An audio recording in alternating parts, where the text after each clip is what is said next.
hula, they may think of a beautiful woman wearing a long grass skirt, maybe shaking her hips really fast.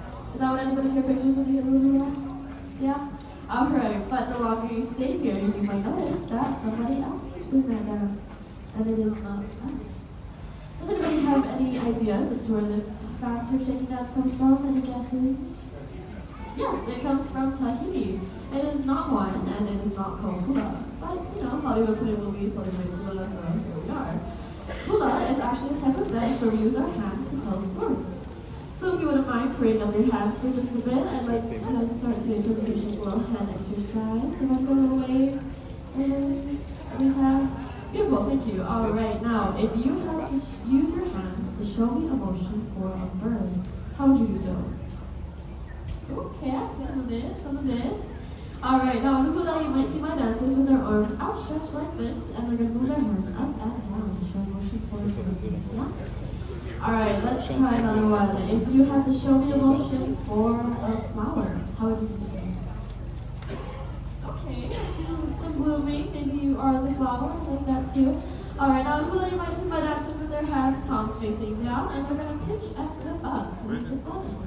Or is it for cooking flowers? Alright, let's try one last one. If you had to show me emotion for the ocean, how would you do that? Okay, yeah, pretty much everybody got it. Anything up and down can be emotion for the ocean. It goes to the front of you, or to the side of you, or out. Or you might even see my dancers with their hands in front of them like this, and they're going to roll their arms shoulder off the way. Alright, beautiful. Give yourselves a round of applause. Great job. Now, just as we use our hands to tell stories, we also created some of the most percussive instruments out of all of our Polynesian cousins. We have some here up on the stage that we'd like to share with you as we introduce this sound of hula. Now, the first instrument that we're going to be sharing today is called the hula. These are just two sticks, but one is going to be really long and the other will be short, allowing my dancers to create movements and, of course, make sounds and hula. The first story we'd like to share is which talks about two lovers who once met at Honolulu Harbor, whose traditional name is Mara. However, this isn't your typical love story, as it starts with a lot of teasing, a lot of banter, and I think you'll see that throughout the motions. Once again, we share with you Kari Kaya Umamana.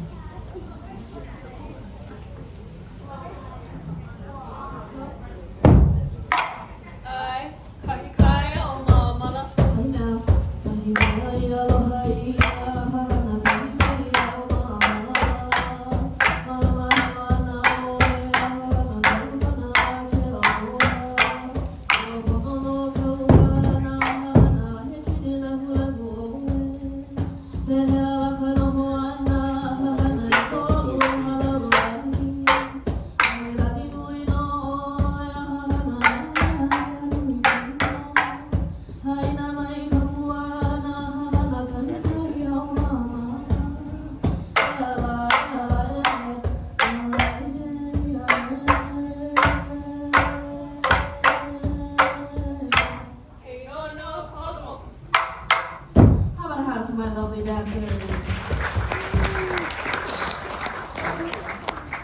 Alright, quick check-in. Was that what you were expecting to see when you walked into a presentation about hula? If so, awesome. If not, welcome.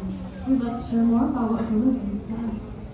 Now, these stories are important to us because we once were an oral society, which meant we had no reading, we had no writing, everything we knew we memorized. So our songs, our chants, our dances, these were all tools to help us pass on history and knowledge to the next generation. Now we'd like to share more of our percussive influence with you through a story called Keao Nani. Can we all say Keao Nani? Keao Nani. Translated, it means the beautiful world. My dancers will be performing this song twice each verse. The first time through, they'll just be using their hands, and I'll be translating. That way you can see how their motions match up with the words. And the second time through, they'll be using one of the implements that you see here on the stage. That way you can see how they affect the song through. So as we share these with you, pay close attention to our dancers, to their movements, to the influence, as they truly have brought joy to our people for hundreds of years. Now this will be performed to the singing style of hula that we call Polynesia. Once again, we share with you Keao Nani. Mom from her. I, Keao Nani. Our story starts up above. There we will find the birds soaring through the sky.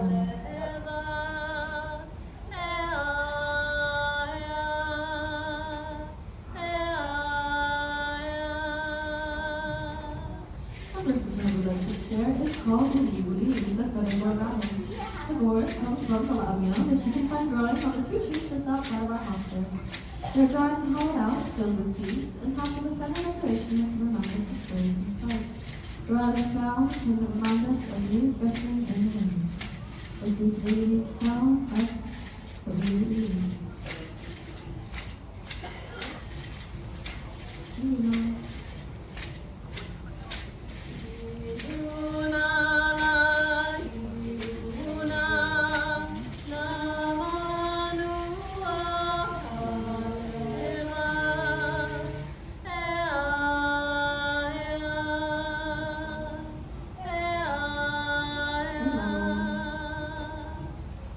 Next, our stories is a sound down below. There we will find the flowers growing from the earth.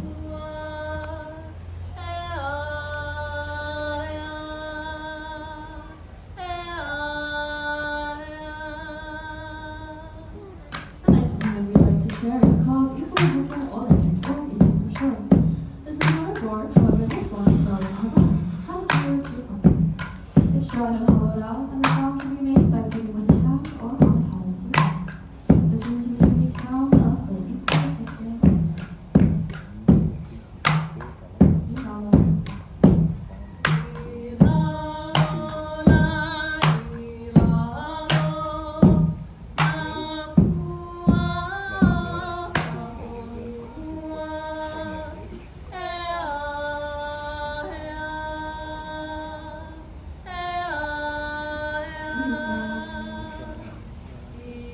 Next, our story takes us upland, up into the mountains. There we will find trees growing in their spring.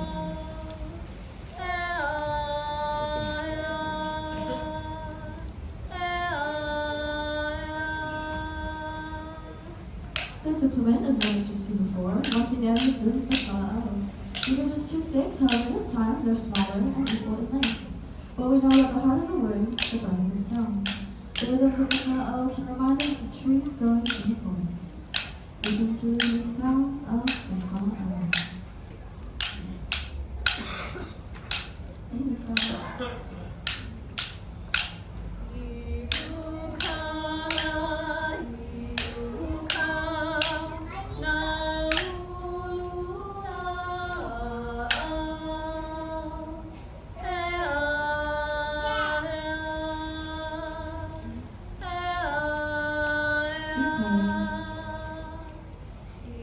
Next, our story takes us down seaward, down to the ocean.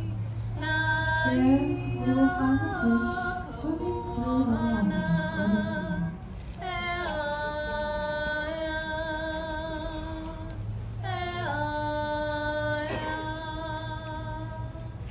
This next implement that we'd like to share is called i'i'i. These are smooth water-worn stones that are gathered from our streams and rivers. My dancers are literally holding 4 rocks, 2 in each hand, but expertly held, their sweet rhythmic sounds can remind us of the ocean. Listen to the unique sound of the i'i'i. Okay.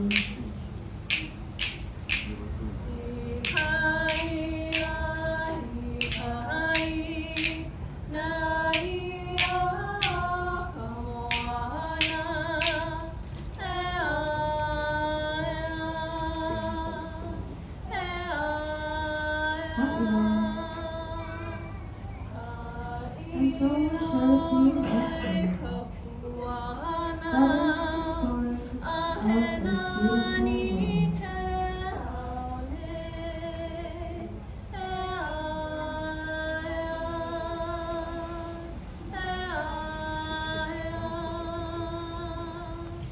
The last instrument that we like to share with you is called Tahiti Dec.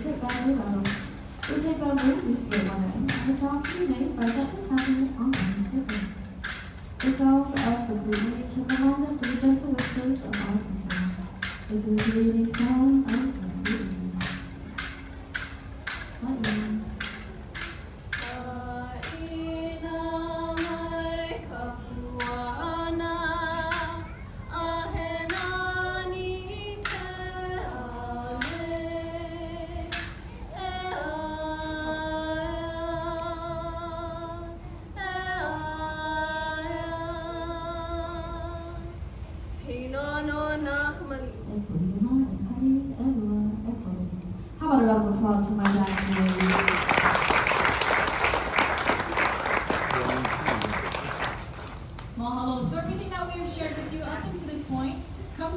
traditional style of hula called hula kahiko. Can we all say hula kahiko? Hula Kahiko. Kahiko is the way they told stories from generation to generation prior to the Western contact. When foreigners came to our islands in the late 1700s, they brought with them music, string instruments, and with that we created our new style of hula called hula awana. Can we all say hula awana? Hula Awana. Awana means to stray or to wander, and in these next two songs you can kind of see how it does stray away from the traditions of the past. So with that, we would like to share with you a song called Nani Ka'ala, which honors our island of Oahu. As we travel through the different districts, notice how the mood changes with the different implement sounds.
Mahalo, we've been telling our stories in English. The state of Hawaii has 3 official languages. Olala Hawaii, our native language. Can we all say aloha? Aloha. Second, we have Hawaiian Pidgin English, a language created by our local communities generations ago. Can we all say sup, cuz?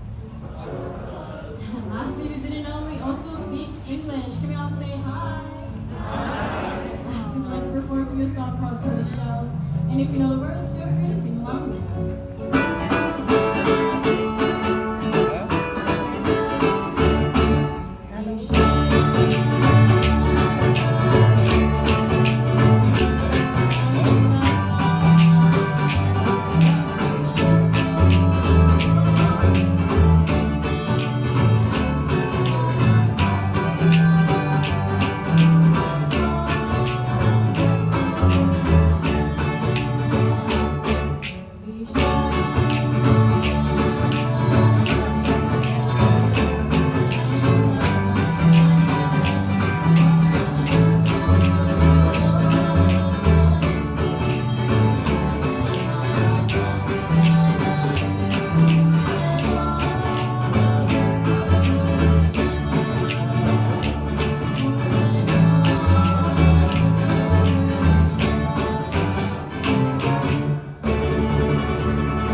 We hope you enjoyed our show, learned something new, and of course with the joy of our people through these unique instrument sounds. We hope you have a great rest of your day. Mahalo nui loa and aloha. Mahalo for joining us. You're more than welcome to leave. If you are staying with us, we'll have some hula lessons right over here. And then we have games and tattoos out in the back. Point tasting will be 2 months tomorrow.